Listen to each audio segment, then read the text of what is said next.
First of all thank you so much for all the love and വിഷസിനെക്കാൾ ഉപരി ഞാൻ ആ വെയിറ്റ് ഗെയിനിങ് വീഡിയോ ഇട്ട സമയത്ത് എനിക്ക് വന്നത് ഒരുപാട് ക്വസ്റ്റ്യൻസ് ആണ്. എങ്ങനെയാ വെയിറ്റ് കൂടിയ, ഡയറ്റ് എന്താണ്, വർക്ക്ഔട്ട് എന്താണ്, എക്സെട്ര എക്സെട്ര. പിന്നെ ആദ്യം തന്നെ ഒരു കാര്യം പറയാം, ഞാൻ ഫിറ്റ്നസ് ഇൻഫ്ലുവൻസർ ക്രിയേറ്റർ ഒന്നുമല്ല. ഞാൻ ജസ്റ്റ് 75 ഹാർഡ് സ്റ്റാർട്ട് ചെയ്ത മുതലാണ് ഈ ഫിറ്റ്നസ് കണ്ടന്റ് ഇട്ട് തുടങ്ങിയത്. മീൻസ് എന്റെ ജേർണി ജസ്റ്റ് ഒന്ന് ഡോക്യുമെന്റ് ചെയ്യാൻ വേണ്ടി മാത്രം.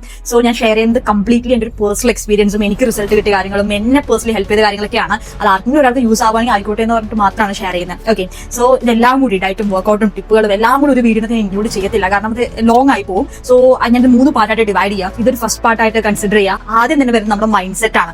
ഭക്ഷണത്തിനേക്കാൾ ഉപരി, വർക്ക്ഔട്ടിനേക്കാൾ ഉപരി നമ്മൾ ആദ്യം ബിലീവ് ചെയ്യണം, ഓക്കെ ഇത് കയറും. ആ സ്കിന്നി ഗേൾസിനെ റിലേറ്റ് ചെയ്യാൻ പറ്റും. നമ്മളൊരു പോയിന്റ് ഒരു വെയിറ്റിൽ സ്റ്റക്ക് ആയി നിൽക്കും. എനിക്ക് 18-19 ആ ഒരു ടൈം മുതൽ തന്നെ ഞാൻ എന്റെ വെയിറ്റ് എന്ന് പറഞ്ഞു കഴിഞ്ഞാൽ ഒരു 38-39 അവിടെ നമ്മൾ കൂടിയിട്ട് 40 ഞാൻ കണ്ടിട്ടില്ല വെയിറ്റ്. അപ്പൊ ആ ഒരു പോയിന്റ് എന്റെ വെയിറ്റ് സ്റ്റക്ക് ആയിരുന്നു. ആ ഒരു സിറ്റുവേഷനിൽ നമുക്ക് ഒരുപാട് ബോഡി ഷേമിങ് കിട്ടും. നമ്മുടെ ചുറ്റുമുള്ളവർ നമ്മളോട് പറയും കയറില്ല, വെയിറ്റ് വെക്കില്ല, അല്ലെങ്കിൽ എന്താ പറയാ അതെന്താ എത്ര വെയിറ്റേ ഉള്ളൂ. നമുക്കത് കേട്ട് കേട്ട് കേട്ട് നമ്മുടെ ഉള്ളിലും അങ്ങനെ ആയി പോകും. ഓക്കെ ഇനി വെയിറ്റ് വെക്കില്ലായിരിക്കും തോട്ടിലായി പോകും. പക്ഷേ നമ്മൾ നിൽക്കുന്ന വെയിറ്റിന് 1-2 കിലോ കൂടി കഴിഞ്ഞ് കഴിഞ്ഞാൽ സ്റ്റക്ക് ആയിട്ടുള്ള ഒരു ഫേസ് ഉണ്ടാവുമല്ലോ, അവിടെ ഒന്ന് കയറി വന്നു കഴിഞ്ഞാൽ നിങ്ങളുടെ വെയിറ്റ് കൂടാൻ തുടങ്ങിക്കോളും. പക്ഷെ ആദ്യം ആ ഒരു സ്റ്റക്കായ വെയിറ്റിൽ നിന്ന് കയറാനായിട്ട് കുറച്ച് പണിയാണ്. അതായത് നമ്മൾ എത്രയൊക്കെ ഭക്ഷണം കഴിച്ചാലും നമുക്ക് ചിലപ്പോൾ ഒരു റിസൾട്ട് കാണുന്നുണ്ടാവില്ലായിരിക്കും, നമ്മൾ എത്രയൊക്കെ വർക്ക്ഔട്ട് ചെയ്താലും കാര്യങ്ങൾ കാണുന്നുണ്ടാവില്ലായിരിക്കും. പക്ഷെ നമ്മൾ നമ്മളെ തന്നെ പുഷ് ചെയ്യുക, അങ്ങനെ നമ്മുടെ മൈൻഡ് സെറ്റ് ആദ്യം ബിൽഡ് ചെയ്യുക. ആ ഒരു എന്താ പറയാ ഒരു 2-3 കിലോ വരെ മാത്രം ഒന്ന് നമ്മൾ പുഷ് ചെയ്താൽ മതി. നമുക്ക് ആ ഒരു റിസൾട്ട് കണ്ടു കഴിഞ്ഞാൽ പിന്നെ നമ്മൾ തന്നെ പണിയെടുത്തോളും, നമുക്ക് ഓട്ടോമാറ്റിക്കലി വെയിറ്റ് വരും, നമുക്ക് ഗെയിൻ ചെയ്യാൻ പറ്റും. വെയിറ്റ് വെക്കോ ഇല്ലയോ അത് അടുത്തൊരു കാര്യമാണ്, അതിനെക്കുറിച്ച് ബോധരേ ആവേണ്ട.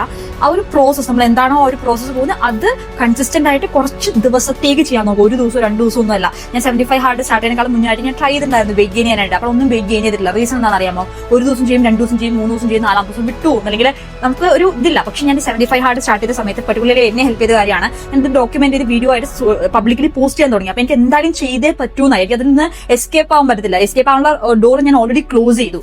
ആ ഒരു കാര്യം എന്നെ നല്ല രീതിയിൽ ഹെൽപ്പ് ചെയ്തിട്ടുണ്ട്. അറ്റ്ലീസ്റ്റ് ഒരു എന്താ പറയാ 2 months അല്ലെങ്കിൽ 3 months എന്തായാലും ഞാൻ ആ പറഞ്ഞ പോലെ പ്രോപ്പർ ആയിട്ട് പ്രോസസ് ഫോളോ ചെയ്യും. റിസൾട്ട് വെറീഡ് ആവണ്ട, വെയിറ്റ് എന്തായാലും വെക്കും തന്നെ പറഞ്ഞിട്ട് ആ പ്രോസസ് ഫോളോ ചെയ്യാം. ഇത് ഒരു കാര്യം. ഓക്കെ, ദെൻ നെക്സ്റ്റ് ഡയറ്റും വർക്ക്ഔട്ടും അതർ ടിപ്സ് ഒക്കെ ഞാൻ ഫർദർ അപ്കമിംഗ് വീഡിയോസിൽ എന്തായാലും അപ്ലോഡ് ചെയ്യാം.